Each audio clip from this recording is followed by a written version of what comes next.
Hey YouTube, I just want to explain a few things. If you have an LG clothes washer and your drain pump goes out and you've watched the videos and you've dismantled the machine this far and you've gotten your pump out, which is right there, and you've ordered your new one, which comes in a box. It looks like that, and it looks like it's going to match up just fine with the old one.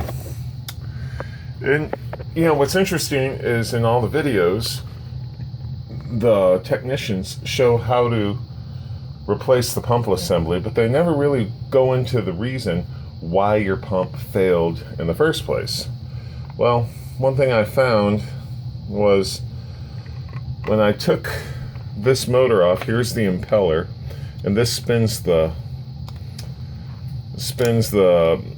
water around. I looked and it mates up to this, and this is the housing for the pump assembly. There was all kinds of crap down in there.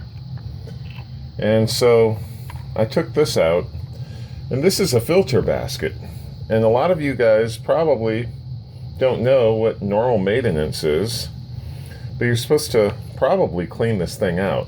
This thing was completely clogged with the grossest, nastiest, just black tar, hair fiber, fabric stuff. It was just disgusting.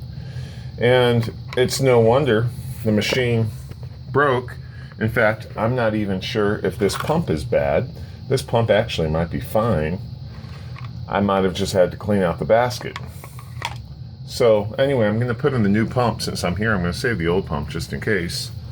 But if all this is helpful to somebody out there who's looking for videos to repair the pump on their LG clothes washer, make sure that on occasion, you know, a few times a year, a couple times a year, you pull this basket out and you clean it out. And if you do that, I think your pump is going to last a lot longer. Hope that helps.